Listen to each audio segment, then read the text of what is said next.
So my novel that I chose is The Martian by Andy Weir. I really like that novel. It's a funny book, but it's also really interesting the way he describes Mars and how his position really connects to me. So I'm going to be reading the first part of a chapter. Yeah, I'm pretty much screwed. That's my considered opinion. Screwed. 6 days into what should be the greatest 2 months of my life, and it's turned into a nightmare. I don't even know who will read this. I guess sometimes I will find it eventually, maybe 100 years from now. For the record, I didn't die on Sol 6. Certainly the rest of my crew thought I did, and I can't blame them. Maybe there will be a national day of mourning for me. And my Wikipedia page, Mark Watney is the only human being to have died on Mars. And it'll be right, probably, because I'll surely die here, just not on Sol 6 when everyone thought I did.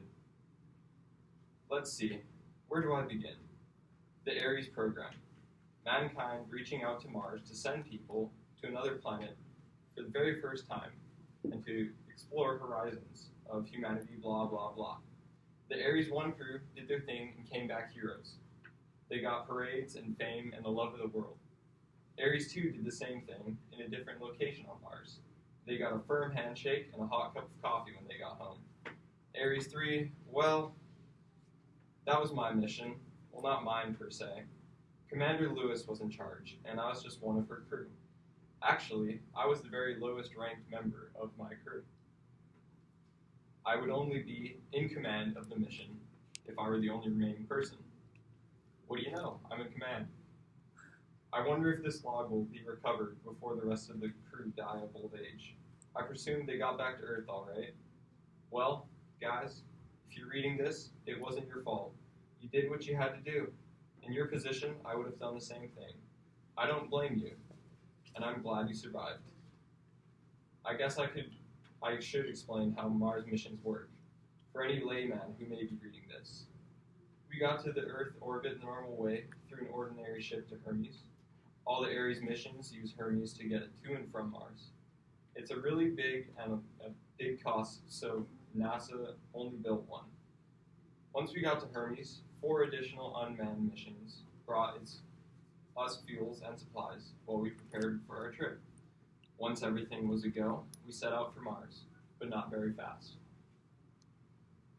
Gone are the days of heavy chemical fuel burns and trans-Mars injection orbits. Hermes is powered by ion engines. They throw argon out of the back of the ship really fast to get a tiny amount of acceleration. The thing is, it doesn't take as much reactant mass, so a little argon and a nuclear reactor to power things let us accelerate constantly the whole way there. You'd be amazed at how fast you can get going with a tiny acceleration over a long time. I could regale you with tales of how we had great fun on the trip, but I won't. We did have fun, but I don't feel like reliving it now. Sufficient to say, we got to Mars 124 days later, without strangling each other. From there, we took the MDV, Mars Descent Vehicle, to the surface. The MDV is basically a big can with some light thrusters and parachutes attached. Its sole purpose is to get 6 humans from Mars orbit to the surface without killing any of them. And now we come to the real trick of Mars exploration, having all our shit there in advance.